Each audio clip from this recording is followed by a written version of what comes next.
আসসালামু আলাইকুম প্রিয় দর্শক, অন্নমঞ্চের আলাপচাইতে আপনাদের সকলকে আমন্ত্রণ জানাচ্ছি। দেশ ত্রিমুখী, মানে বলা যায় যদি আপনি শুদ্ধ ভাষায় বলেন ত্রহস্পর্শে বাংলাদেশ।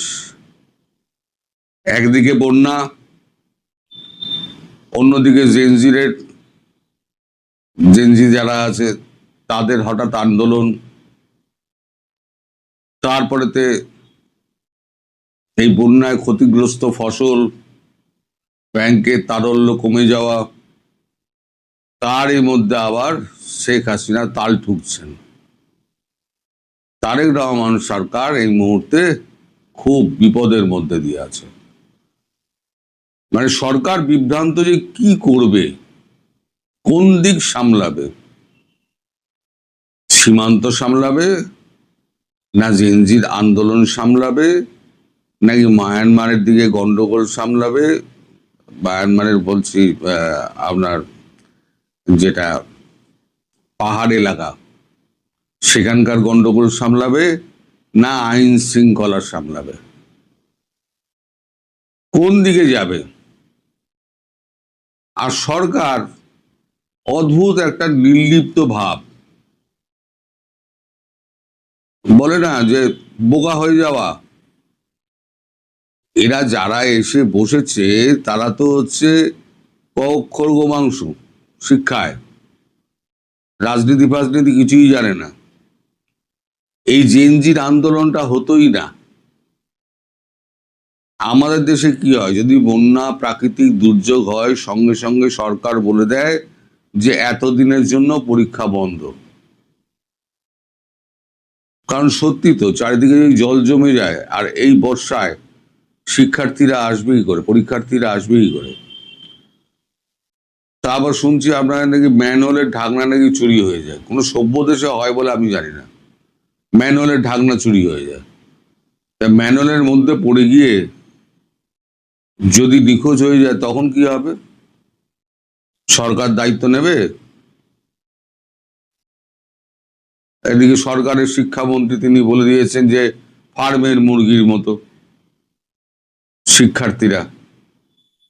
কোথায় ফার্মের মুরগি আর কোথায় শিক্ষার্থী?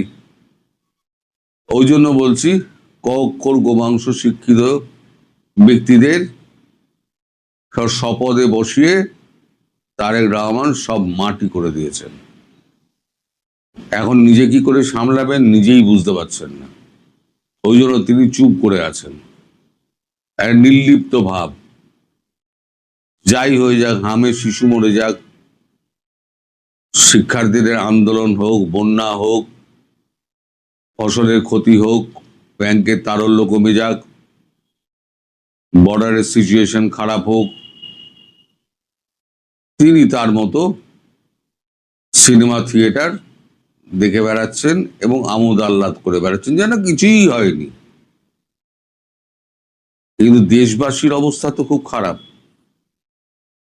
এই যে বন্যাটা হলো তাতে মোটামুটি শস্যের যা ক্ষতি হলো, একই আপনাদের আমদানি নির্ভর দেশ, তারপরে শস্যের এই ক্ষতি, এইবার পরবর্তী বছরে কি হবে? আপনাদের সাহায্য করার জন্য কেউ নেই। আপনারা ভাবেন আপনাদের আমেরিকা সাহায্য করবে, পাকিস্তান সাহায্য করবে, তুর্কি সাহায্য করবে। পাকিস্তানের নিজের অবস্থা খুব খারাপ। পাকিস্তান আপনাকে বাঁচাবে? $17.5 বিলিয়ন চীন চেয়ে বসেছে, যে অনেক হয়েছে।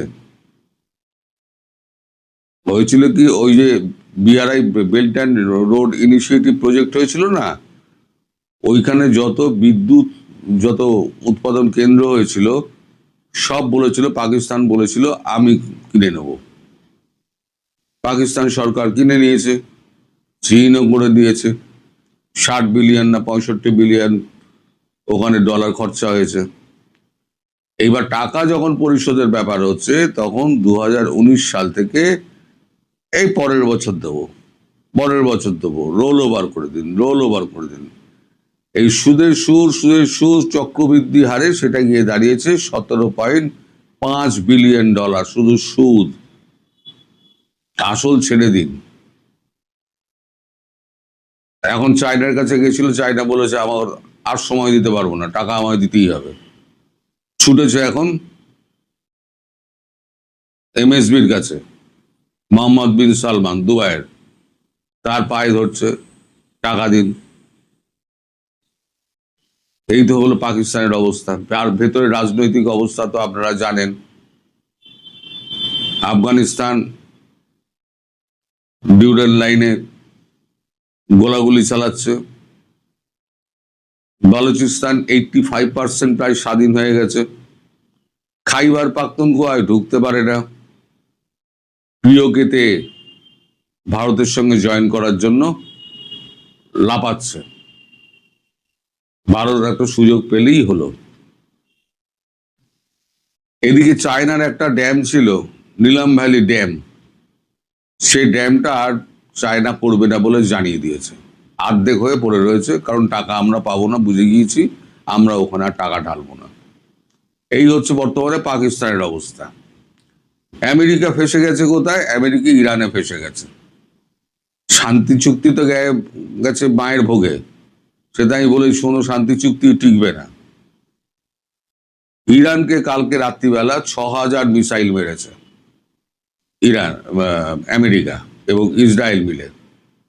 ইরানও পাল্টা আঘাত করছে, আমেরিকা ওখানে ফেসে রয়েছে। ট্রাম্পের কোনোটাই খাটেনি, না ট্যারিফ খেটেছে, না ইউক্রেনের যুদ্ধ বন্ধ করতে পেরেছেন, আবার নতুন করে আবার ইরানের সঙ্গে পাঙ্গা নিয়ে নিজের অবস্থা আরো খারাপ করে ফেলেছেন। তো সেইখানে যদি আপনি টাকার জন্য যান, আপনাকে টাকা দেবে, আপনাকে টাকা দেবে না। ফলে আপনার যে বাজেট ডেফিসিট রয়েছে, সেই বাজেট ডেফিসিট আপনি পূরণ করবেন কি করে, কোত্থেকে? তার মধ্যে শেখ হাসিনা তাল টুকছেন যে আবার আমি ফিরব। সরকার উল্টো পাল্টা বকছে, ঢুকতে দেব না। দেশের প্রধানমন্ত্রীকে তিনি ঢুকতে দেবেন না তারা। এখন সাময়িক বর্ষা চলছে, 71 সালের মতো বর্ষা কিছুটা হলেও বাঁচিয়ে দিয়েছে। তাহলে এটা ছিল উপযুক্ত সময়। পাকিস্তানের অবস্থা খারাপ, বাংলাদেশের কাছে অর্থ সংকট, আমেরিকা ওদিকে ফেসে, ইরানের সঙ্গে আমাদের সম্পর্ক খুব খারাপ হয়ে গেছে, কারণ ভারতীয় জাহাজগুলোতে সমস্ত মিসাইল ফিসাইল মেরেছে। কালকে ইরানের রাষ্ট্রদূতকে ডেকে জয়শঙ্কর আচ্ছা করে দিয়েছেন। দুটো কাজ একসঙ্গে চলতে পারে না। ভালো সম্পর্ক এবং তারই সঙ্গে সংঘর্ষ। আমরা তো আপনাদের পেছনে কোনো কাঠি দিইনি, আপনারা কেন ভারতীয় জাহাজকে লক্ষ্য করে আপনারা কেন এ করছেন? তা এই হচ্ছে চারদিকের অবস্থা। এই অবস্থার মধ্যে বাংলাদেশ সরকার এখন নির্লিপ্ত। মানে বাংলার একটা ভাষা আছে, শুদ্ধ ভাষা, কিংকর্তব্য বিমূঢ়। এটা ছিল উপযুক্ত সময়, কিন্তু 1971 সালে যে ঘটনাটা ঘটেছিল না, ঠিক তার একেবারে মানে দ্বিতীয় সংস্করণ হতে যাচ্ছে। সেই সময়তে বর্ষার সময়টা এড়িয়ে গেছিলেন আমাদের মানেক শাহ। বর্ষার সময়টা এড়িয়ে যান, নদী নালা সমস্ত ভেসে রয়েছে। আমরাও হয়তো বর্ষার অপেক্ষা আমরা করছি, পাকিস্তানের বেলাতেও বাংলাদেশের বেলাতেও। এখন শুধু কালক্ষেপণ, মানে কবে জল কমবে, কবে অবস্থা স্বাভাবিক হবে। আর এর মধ্যে ভেবেচিন্তেই খুব সম্ভবত শেখ হাসিনা বলেছেন আমি ডিসেম্বরের মধ্যে ফিরব, কারণ তিনি জানেন কোন সময় দেশে বন্যা হয় আর কোন সময় দেশের নদী নালা সম্পূর্ণ শুকিয়ে থাকে। এখন দেখা যাক এই কিংকর্তব্য বিমূঢ় সরকার ত্রহস্পর্শ থেকে কি করে বাঁচতে পারে। সবাই ভালো থাকবেন, সুস্থ থাকবেন। শেখ হাসিনা ডিসেম্বরে দেশে ফিরছেন সেটা নিশ্চিতভাবেই ভারত জানে, এবং নিশ্চিতভাবেই তাকে যিনি বিমানবন্দর থেকে হিন্ডন বিমান ঘাঁটি থেকে অভ্যর্থনা জানিয়েছিলেন সেই জাতীয় নিরাপত্তা উপদেষ্টা অজিত দোভালও বিষয়টা জানেন।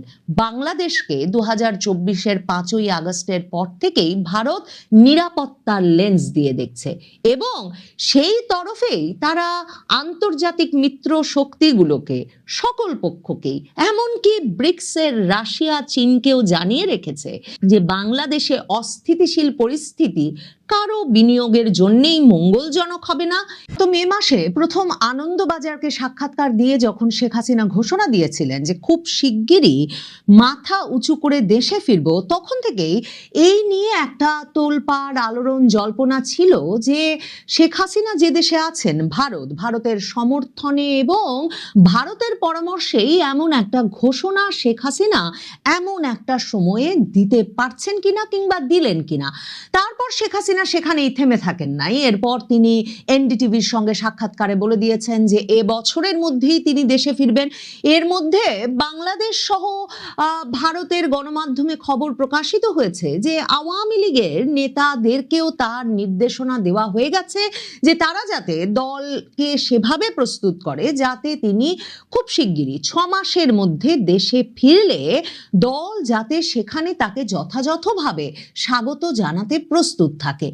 এরপর সর্বশেষ যে সাক্ষাৎকারটা শেখ হাসিনা দিয়েছেন আন্তর্জাতিক সংবাদ সংস্থা রয়টার্সকে, টেলিফোন সাক্ষাৎকার, প্রথম টেলিফোন সাক্ষাৎকার 2024-এর 5ই আগস্টের পর, সেই সাক্ষাৎকারে তো তিনি বলেই দিয়েছেন যে এবছর ডিসেম্বরের মধ্যেই তিনি দেশে ফিরবেন এবং দেশে ফিরে আদালতে আত্মসমর্পণ করবেন। এর মধ্যে ভারতের সংবাদ মাধ্যমে কিন্তু শেখ হাসিনাকে প্রশ্ন করা হয়েছিল যে আপনি যে এ ধরনের বক্তব্য দিচ্ছেন, ভারতের এই বিষয়ে মতামত কি, কিংবা ভারত কিভাবে দেখছে বিষয়টা। শেখ হাসিনা বারবারই বলেছেন যে বাংলাদেশ সরকার চায় কিনা কিংবা কোন পক্ষ কিভাবে দেখলো তার উপর তার দেশে ফেরাটা নির্ভরশীল নয়। তিনি নিজ সিদ্ধান্তে দেশে ফেরার কথা ঠিক করেছেন এবং তার নেতা কর্মী সমর্থকেরা যখন দুর্বিষহ জীবন যাপন করছে, হামলা মামলা অত্যাচার নির্যাতনের মুখে, তখন তিনি মৃত্যুদণ্ডের রায় মাথায় নিয়েই দেশে ফিরতে প্রস্তুত।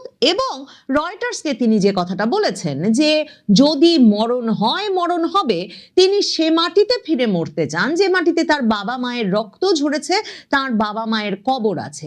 এবং তিনি এটাও বলেছেন যে আদালতে তিনি শুধু আত্মসমর্পণ করবেন তাই নয়, তিনি আওয়ামী লীগের আরো যেসব নেতারা বিশ্বের বিভিন্ন দেশে আটকা পড়ে আছেন, নির্বাসনে আছেন, তাদেরকে সহ গিয়েই তিনি আদালতে আত্মসমর্পণ করতে চান।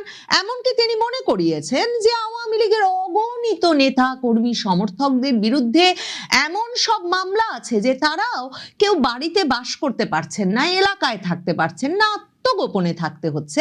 শেখ হাসিনা সকলকেই বলেছেন যে তোমরাও আসো একদিন, আমরা সকলে মিলে আদালতে আত্মসমর্পণ করি।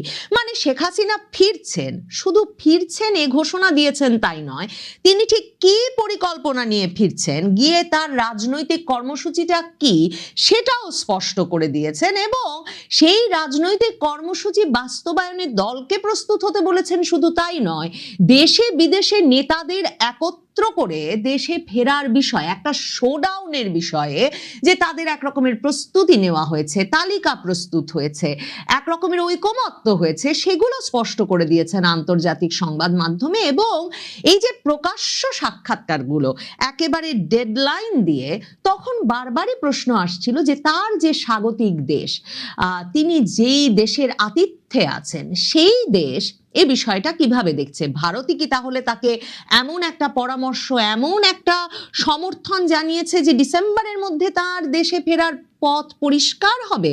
ভারত এর মধ্যে মার্কিন যুক্তরাষ্ট্রের সঙ্গে আলাপ শুরু করেছে, এমনকি মে মাসে মার্কিন পররাষ্ট্রমন্ত্রী মার্কো রুবিওর সঙ্গে যে বৈঠক হয়েছে, পররাষ্ট্রমন্ত্রী এস জয়শঙ্করের, প্রধানমন্ত্রী নরেন্দ্র মোদীর কিংবা জাতীয় নিরাপত্তা উপদেষ্টা অজিত দোভালের, মার্কো রুবিও সাত তাড়াতাড়ি হঠাৎ যে ভারতে দৌড়ে এলেন ইরান সংকটের মুখে ভারতের সঙ্গে সম্পর্কটা তলানিতে গিয়ে ঠেকার পর, সেখানে যে ভারত অত্যন্ত গুরুত্বের সঙ্গে ইন্দো প্রশান্ত মহাসাগরীয় অঞ্চলে মার্কিন যুক্তরাষ্ট্রের জন্য এবং এই অঞ্চলের নিরাপত্তা রক্ষায় এবং মার্কিন যুক্তরাষ্ট্রের সবচেয়ে গুরুত্বপূর্ণ কৌশলগত অংশীদার হিসেবে ভারতের অবস্থান জোরদার করতে, পাকাপোক্ত করতে কিংবা সেই সম্পর্কটা বজায় রাখতে হলে যে বাংলাদেশে শেখ হাসিনার ফেরার পথ করতে হবে, আওয়ামী লীগের রাজনৈতিক পরিসর তৈরি করতে হবে, সেটা ভারত পরিষ্কার করে বলে দিয়েছে। এবং সেটা মে মাস থেকে শেখ হাসিনার এতটা সুদৃঢ়ভাবে আত্মবিশ্বাসের সঙ্গে বাংলাদেশে তিনি ফিরবেন, মাথায় উঁচু করে ফিরবেন, খুব শিগগিরই ফিরবেন, সেসব বলার একটা কারণ হতে পারে বলে ভারত সহ বিভিন্ন পর্যায়ের আন্তর্জাতিক বিশ্লেষকরা এমন বিশ্লেষণ করলেও ভারত ঠিক কি ভাবছে, তাদের আনুষ্ঠানিক অবস্থানটা কি, সেটা এখন পর্যন্ত পরিষ্কার বোঝা যাচ্ছিল না। কিন্তু সব শেষে অবশেষে ভারতের পররাষ্ট্র মন্ত্রণালয়ের যে সাপ্তাহিক প্রেস ব্রিফিং হয়, মিডিয়া ব্রিফিং হয় প্রতি মঙ্গলবার, সেই মঙ্গলবারের মিডিয়া ব্রিফিংয়ে শেখ হাসিনার অত্যন্ত ঘনিষ্ঠ ভারতীয় সাংবাদিক, বাঙালি সিনিয়র সাংবাদিক যিনি ভারতের দিল্লি প্রেস ক্লাবের সভাপতি ছিলেন, গৌতম লাহিড়ী রণধীর জয়সওয়ালকে, ভারতের পররাষ্ট্র মন্ত্রণালয়ের মুখপাত্রকে সরাসরি প্রশ্ন করেন যে বাংলাদেশের সাবেক প্রধানমন্ত্রী শেখ হাসিনা যে সম্প্রতি ঘোষণা দিয়ে দিয়েছেন যে তিনি দেশে ফিরে যাবেন, ডিসেম্বরের মধ্যে ফিরবেন, এ বিষয়ে ভারত কি ভাবছে। তখন ভারতের পররাষ্ট্র মন্ত্রণালয় রণধীর জয়সওয়ালের একটা উত্তর না দিয়ে, জবাব না দিয়ে কোনো উপায় থাকে না। তবে শেখ হাসিনা যেমন বলেছেন আগেই ভারতের সংবাদ মাধ্যমের প্রশ্নের জবাবে যে এই সিদ্ধান্ত তার ব্যক্তিগতভাবে, তার একান্তই তার, এবং তিনি কবে দেশে ফিরবেন সেটা অন্য কারো উপর কখনোই নির্ভর করে না। সেই একই কথা কিন্তু ভারতের পররাষ্ট্রমন্ত্রী এস জয়শঙ্কর গত বছর ডিসেম্বরে ভারতের একটি বিশ্ববিদ্যালয়ে এক আলোচনা সভায় এনডিটিভির সম্পাদকের এক প্রশ্নের জবাবে বলেছিলেন। তিনি বলেছিলেন বাংলাদেশের প্রধানমন্ত্রী, সাবেক প্রধানমন্ত্রী শেখ হাসিনা ঠিক ততদিন ভারতে থাকবেন যতদিন তিনি থাকা প্রয়োজন মনে করবেন। এবং তখন মনে করিয়ে দিয়েছিলেন পররাষ্ট্রমন্ত্রী এস জয়শঙ্কর যে সাবেক প্রধানমন্ত্রী শেখ হাসিনা একটা নিরাপত্তা পরিস্থিতির মুখোমুখি হয়ে বাংলাদেশ ছাড়তে বাধ্য হয়েছিলেন, এবং যে কথা তিনি 2024-এর 5ই আগস্টের পর ভারতের সকল রাজনৈতিক দলকে সংসদে ডেকে বলেছিলেন, সেটাও বলেছেন যে এমন একটা পরিস্থিতি তৈরি হয়েছিল যে ভারতকে খুব স্বল্প সময়ের মধ্যে সিদ্ধান্ত নিতে হয়েছিল, এবং শেখ হাসিনার নিরাপত্তার জন্যে বাংলাদেশ রাষ্ট্রের অনুরোধে তখন ভারত তার আকাশ সীমা খুলে দেয়, এবং শেখ হাসিনা নিরাপত্তার জন্য খুব স্বল্প সময়ের জন্য বাংলাদেশের সামরিক বিমানে করে ভারতের একটা সামরিক বিমান ঘাঁটিতে এসে অবতরণ করেন। কতদিনের জন্য এসেছেন, কি স্ট্যাটাসে এসেছেন, কতদিন থাকবেন, সেটা কিন্তু 2024-এ 5ই আগস্টে এক রকমের ব্যাখ্যা করার মতো বা সেই নিয়ে আলাপ আলোচনা করার যে পরিস্থিতি ছিল না, সে কথাটা ওই আগস্ট থেকেই ভারতের পররাষ্ট্রমন্ত্রী থেকে পররাষ্ট্র মন্ত্রণালয়ের বিভিন্ন জন বারবার বলে এসেছেন। ঠিক সেই জায়গাটিতেই এ দফায় যখন রণধীর জয়সওয়ালকে প্রশ্ন করা হয়েছে যে শেখ হাসিনা দেশে ফিরে যেতে চান, সে বিষয়ে ভারত কি ভাবছে, তখন রণধীর জয়সওয়াল এক রকমের ভীষণ আনুষ্ঠানিক যে উত্তর ভারত 2024-এর সেপ্টেম্বরে প্রথম যখন ইউনূস সরকার হঠাৎ বলে বসলো শেখ হাসিনাকে ভারতের প্রত্যর্পণ করতে হবে, তখন থেকেই যেই উত্তরটা ভারত সরকার, ভারতের পররাষ্ট্র মন্ত্রণালয়ের মুখপাত্র রণধীর জয়সওয়াল দিয়ে আসেন, তিনি সেই উত্তরটাই দিয়েছেন। তিনি বলেছেন প্রত্যর্পণ একটা আইনি বিষয় এবং প্রত্যর্পণ ইস্যুতে যে কোনো সমাধান আইনগতভাবেই হতে হবে। ভারতের জন্য শেখ হাসিনা কোনো বন্দী নন যে তিনি তাকে প্রত্যর্পণ করা হবে। শেখ হাসিনাকে ভারত পেয়েছে প্রধানমন্ত্রী মর্যাদায় এবং ভারত পেয়েছে সামরিক বিমানে করে তিনি নিরাপত্তা নিরাপত্তার জন্য ভারতে এসে অবতরণ করেছেন সেই পরিস্থিতিতে। এবং বারবারই ভারতীয় সংবাদ মাধ্যম সাংবাদিকরা জানতে পেরেছে যে শেখ হাসিনা ভারতের অতিথি হিসেবেই যেমন ছিলেন, এসেছিলেন 2024-এর 5ই আগস্টে, এখনো তিনি সেই স্ট্যাটাসেই আছেন। তিনি কোনো রাজনৈতিক আশ্রয় নাই, তার পাসপোর্ট ভিসার স্ট্যাটাস কোনো বদলে যায় নাই, এবং শেখ হাসিনা একজন সরকার প্রধান বা রাষ্ট্রপ্রধানের মর্যাদাতেই অতিথি মর্যাদায় আছেন ভারতে। এবং ভারতের সকল রাজনৈতিক দলের মধ্যে একটা ঐকমত্য 2024-এর আগস্টেই হয়েছিল যে শেখ হাসিনা তার যতদিন প্রয়োজন, তিনি যতদিন চাইবেন ততদিন পর্যন্ত অতিথি মর্যাদাতেই ভারতে থাকতে পারবেন। কাজেই শেখ হাসিনা যে বলছেন এই সিদ্ধান্ত একান্ত তার, তিনি দেশে ফিরবেন 2026-এর ডিসেম্বরের মধ্যে, মানে এবছর ডিসেম্বরের মধ্যে, সে বিষয়ে ভারতের পররাষ্ট্র মন্ত্রণালয়ের যে কোনো মন্তব্য থাকবে না সেটাই স্বাভাবিক। কারণ ভারতের পররাষ্ট্র মন্ত্রণালয় তো শেখ হাসিনা কবে দেশে ফিরবেন সে বিষয়ে সিদ্ধান্ত গ্রহণের ক্ষমতা রাখে না। শেখ হাসিনাকে প্রত্যর্পণ করারও এখন কোনো আইনি ভিত্তি ভারত খুঁজে পায় না, কারণ ভারতে তিনি কোনো বন্দী হিসেবে গ্রেফতার হন নাই, বা তাকে তিনি অনুপ্রবেশ করে ঢুকে গেছেন না জানিয়ে ভারত রাষ্ট্রকে ঢুকে গেছেন, এবং তারপর তাকে অপরাধী হিসেবে গ্রেফতার করা হয়েছে বাংলাদেশের সরকারের অনুরোধে। শেখ হাসিনার স্ট্যাটাসটা 2024-এর 5ই আগস্ট থেকে এখন পর্যন্ত এমন নয়, এবং এমন ভাববার কোনো আইনি ভিত্তি ভারত খুঁজে পায় না। তবে এই যে রণধীর জয়সওয়ালের এই উক্তি, তাতে পরিষ্কার, সর্বশেষ তিনি যে মন্তব্য করলেন যে এটা আইনগতভাবেই মীমাংসা হতে হবে, তাতে পরিষ্কার যে এতদিন ধরে ভারত যেমন এ প্রসঙ্গে বাংলাদেশের সঙ্গে কোনো আলাপে রাজি হয় নাই, এমনকি এই যে খলিলুর রহমান বাংলাদেশের পররাষ্ট্রমন্ত্রী ঘুরে এলেন ভারতে এবং এস জয়শঙ্কর, অজিত দোভালের সঙ্গে বৈঠক করে এলেন, সেখানেও যেমন তিনি শেখ হাসিনার প্রত্যর্পণ প্রসঙ্গ তুলতে পারেন নাই বা কোনো বিশেষ আশ্বাস নিয়ে আসতে পারেন নাই, বাংলাদেশের সঙ্গে এই প্রসঙ্গে আলাপ করতে কোনোভাবেই প্রস্তুত নয় ভারত। কারণ ভারত জানে আইনগতভাবেও, আন্তর্জাতিক আইন মাথায় রাখলেও ভারতের পক্ষে শেখ হাসিনাকে প্রত্যর্পণ করা সম্ভব না, কারণ একদিকে তার উপর মৃত্যুদণ্ডের রায় ঝুলছে, আর অন্যদিকে এই আন্তর্জাতিক অপরাধ ট্রাইব্যুনালকে, যাকে এমনকি ব্রিটেনের শীর্ষস্থানীয় আইনজীবীরা রাজনৈতিক পক্ষপাত দুষ্ট একচোখা বলছেন, যেই আদালতের রায়ের বিষয়ে প্রশ্ন তুলেছে হিউম্যান রাইটস ওয়াচ, অ্যামনেস্টি ইন্টারন্যাশনালের মতো প্রতিষ্ঠানগুলো, সেই রায়ের ভিত্তিতে ভারতের পক্ষে শেখ হাসিনাকে, যাকে আরেক রাষ্ট্র, প্রতিবেশী রাষ্ট্র অতিথি হিসেবে তাদের কাছে পাঠিয়েছিল, তাকে প্রত্যর্পণ করা সম্ভব নয়। শেখ হাসিনা ডিসেম্বরে দেশে ফিরছেন সেটা নিশ্চিতভাবেই ভারত জানে, এবং নিশ্চিতভাবেই তাকে যিনি বিমানবন্দর থেকে, হিন্ডন বিমান ঘাঁটি থেকে অভ্যর্থনা জানিয়েছিলেন, সেই জাতীয় নিরাপত্তা উপদেষ্টা অজিত দোভালও বিষয়টা জানেন।